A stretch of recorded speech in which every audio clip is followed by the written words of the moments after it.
بسم اللہ الرحمن الرحیم۔ السلام علیکم ورحمۃ اللہ وبرکاتہ۔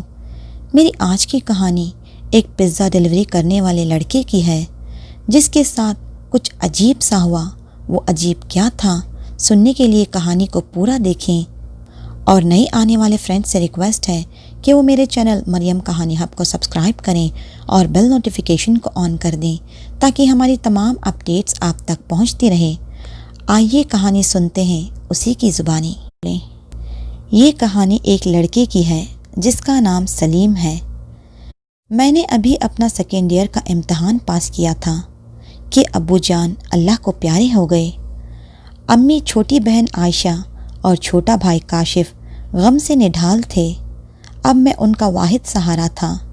میں جانتا تھا کہ اب مجھے اپنی پڑھائی کو چھوڑ کے اپنے گھر والوں کی کفالت کرنی ہے اور چھوٹے بہن بھائیوں کو پڑھانا ہے۔ تو میں ان دنوں جاب کی تلاش میں صبح گھر سے نکلتا اور شام کو گھر واپس آتا، مگر کوئی فائدہ نہ ہوتا۔ میں بہت پریشان تھا اور سوچ ہی رہا تھا کہ کیا کیا جائے۔ مجھے میرے دوست علی کی کال آئی۔ علی نے بتایا کہ ایک پزا ہٹ میں ایک ملازم کی ضرورت ہے۔ میں بہت خوش ہوا یہ بات سن کر۔ سوچے سمجھے بغیر میں نے ہاں کر دی۔ پزا ہٹ میرے گھر سے تھوڑی دور تھا، مگر مجبوری تھی، اس لیے میں راضی ہو گیا۔ مجھے وہاں کام کرتے ہوئے 1 مہینہ گزر گیا۔ میرا اور میرے گھر والوں کا گزر بسر اچھے سے ہونے لگا۔ پھر میں نے خود بھی پزا بنانا سیکھا۔ ایک دن میں اپنا کام ختم کرنے کے بعد گھر جانے لگا تو میرے باس نے مجھے بلایا اور کہا کہ جو لڑکا پزا ڈیلیور کرتا ہے وہ آج کسی مسئلے کی وجہ سے جلدی گھر چلا گیا۔ یہ آخری ڈیلیوری ہے، اگر تم یہ پزا پہنچا دو تو مجھے بہت خوشی ہوگی۔ مجھے ان کی بات ماننی پڑی۔ خیر، میں مطلوبہ ایڈریس لے کے روانہ ہو گیا۔ مغرب ہونے والی تھی اور مجھے ان راستوں کا پتہ معلوم نہ تھا، کیونکہ میں کالج سے گھر اور گھر سے کالج جاتا تھا، یا کبھی کبھی سنڈے کو فٹ بال کھیلنے گھر کے سامنے والے گراؤنڈ میں چلا جاتا تھا۔ خیر، میں کافی آگے پہنچا تو مجھے ایک سوسائٹی کے باہر گارڈ بیٹھا دکھائی دیا، جس کے ساتھ ایک خوفناک کتا بھی بیٹھا ہوا تھا۔ مجھے اسے دیکھ کر خوف محسوس ہوا۔ وہ گارڈ سمجھ گیا۔ اس نے مجھے تسلی دیتے ہوئے کہا، آ جاؤ، یہ کچھ نہیں کرے گا۔ میں نے اسے وہ ایڈریس دکھایا تو اس نے بتایا کہ آگے جا کے قبرستان آئے گا، اسے کراس کرو گے تو آگے یہ سوسائٹی ہے، تو چلے جانا۔ میں اللہ کا نام لے کے چل پڑا۔ جب میں قبرستان میں داخل ہوا تو میں نے بائک کو ریس دی اور تیزی سے گزرا۔ قبرستان سے باہر نکل کر میں نے دیکھا کہ سامنے ایک بہت بڑا برگد کا درخت تھا۔ میں درخت کے پاس رکا اور یہاں وہاں دیکھنے لگا کہ اچانک میری نظر درخت پر بیٹھی کالی بلی پہ پڑی جو مجھے گھور رہی تھی۔ میں گھبرا گیا۔ میں نے لاکھ کوشش کی کہ بلی کی طرف نہ دیکھوں، مگر مجھے ایک طاقت محسوس ہوئی جس کے بعد میں اپنے بس میں نہ رہا۔ وہ بلی آگے آگے چلتی رہی اور میں اس کے پیچھے پیچھے چلتا رہا۔ مجھے ہوش تب آیا جب میں ایک مکان کے باہر کھڑا تھا۔ میں نے دیکھا کہ یہ وہی مکان ہے جس کا ایڈریس میرے پاس تھا اور بلی بھی غائب ہو گئی تھی۔ اس سے پہلے کہ میں دروازے پر دستک دیتا، ایک عورت نے خود ہی آ کر دروازہ کھول دیا۔ میں ڈر گیا، پر پھر لمبی سانس لی اور اسے بائک سے پزا اٹھا کر دیا اور کہا کہ آپ مجھے پیسے دیں تاکہ میں واپس جاؤں، مگر وہ عورت پزا لے کے اندر چلی گئی اور مجھے بھی اندر آنے کا اشارہ کیا۔ میں اندر جانا نہیں چاہتا تھا، مگر ایک انجانی طاقت نے مجھے اندر کی طرف کھینچا۔ میں جب اندر پہنچا تو میرے ہوش اڑ گئے۔ گھر کے اندر جو عجیب سی چیزیں تھیں، وہ دونوں کے پاؤں الٹے تھے اور دانتوں سے خون نکل رہا تھا۔ میرے منہ سے ایک زوردار چیخ نکلی۔ وہ دونوں چڑیلیں زور زور سے ہنسنے لگی ایک چڑیل نے کہا لگاتے ہوئے کہا کہ تمہیں کیا لگتا ہے کہ ہمارا پیٹ اس پزے کو کھا کے بھر جائے گا؟ ہم تو خون کی پیاسی ہیں۔ یہ بات سن کے مجھے لگا جیسے میرے ٹانگوں سے آہستہ آہستہ میری جان نکل رہی ہو۔ پھر چڑیل کہنے لگی کہ اب تو تمہیں کھانے کو اور بھی مزہ آئے گا۔ مجھے بہت خوف محسوس ہو رہا تھا اور اپنے چھوٹے بھائی اور بہن اور امی کا خیال آ رہا تھا جن کا میں واحد سہارا تھا۔ اچانک میرے ذہن میں آیت الکرسی کا ورد آیا تو میں نے بلند آواز میں آیت الکرسی پڑھنا شروع کر دیا۔ دونوں چڑیلیں خوفناک آوازیں نکالیں جیسے انہیں معلوم ہو رہا تھا کہ انہیں تکلیف ہو رہی ہے۔ خیر میں آیت الکرسی پڑھ کر ان پہ پھونکتا گیا اور دروازے کی جانب بھاگ گیا۔ آخر میں گھر سے باہر نکل آیا اور میں پیچھے دیکھے بغیر روڈ کے جانب بھاگنا شروع کر دیا اور میں ایک گاڑی سے ٹکرا گیا۔ گاڑی والا گاڑی روک کر میرے جانب بڑھا تو میری آخری الفاظ تھے، مجھے بچا لو۔ جب میری آنکھیں کھلی تو میں نے خود کو ایک ہاسپٹل میں پایا۔ میری امی، بہن، بھائی اور باس سب میرے پاس موجود تھے۔ میں نے انہیں سارا قصہ سنایا تو سب بہت حیران ہوئے۔ میرے باس نے اگلے دن ایک ملازم کو میری بائک لینے کے لیے بھیجا تو وہاں کوئی بائک نہ ملی اور معلوم ہوا کہ وہ مکان کافی عرصے سے خالی پڑا ہوا ہے۔ یہ میری زندگی کا سب سے عجیب واقعہ تھا۔ آج بھی جب میں وہ منظر یاد کرتا ہوں تو روح کانپ اٹھتی ہے۔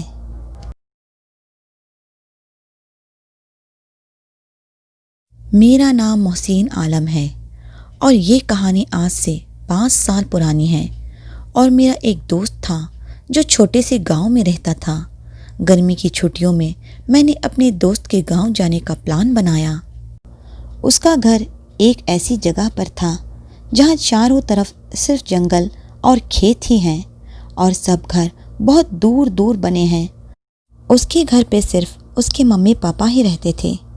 تو اس کے یہاں پہنچنے کے بعد ہم نے کافی دیر مستی کی اور پھر ہم نے پلان بنایا کہ اس کے گھر کے پیچھے والے ایک جنگل میں گھومنے جائیں گے۔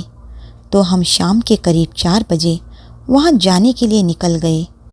جنگل کی طرف جانے والے راستے میں چاروں طرف بڑے بڑے میدان تھے جن میں صرف فاصلے اور بڑے بڑے پیڑ ہی نظر آ رہے تھے۔ جہاں اس کا گھر تھا اس طرف تو کچھ گھر بھی نہیں تھے، لیکن جس طرف ہم جا رہے تھے وہاں دور دور تک کوئی گھر بھی نظر نہیں آ رہا تھا۔ پھر قریب 40 منٹ پیدل چلتے رہنے کے بعد ہمیں جنگل میں داخل ہونے سے تھوڑی ہی دور پہلے ایک بڑا سا گڈھا دکھائی دیا جو کہ پورا کچرے سے بھرا ہوا تھا، جیسے کہ کوئی کوڑا پھینکنے والی جگہ لگ رہی تھی۔ وہ کپڑے، جوتے، یہاں تک کہ ٹوٹی ہوئی ٹی وی بھی گڈھے میں پھینکی ہوئی تھی۔ لیکن حیرانی کی بات تھی کہ میرے دوست کو اس گڈھے کے بارے میں کچھ پتہ ہی نہیں تھا، جبکہ وہ بچپن سے اسی جگہ پر رہتا رہا۔ میں نے تھوڑا مستی کے ارادے سے وہاں پڑی چیزوں کو اٹھا کے دیکھنے لگا۔ میں سوچ رہا تھا کہ شاید کوئی انٹرسٹنگ چیز پڑی مل جائے، لیکن 2 منٹ ڈھونڈنے کے بعد مجھے وہاں کچھ پیر پڑے ہوئے دکھائی دیے۔ وہ دیکھنے میں کسی بکرے کے پاؤں لگ رہے تھے۔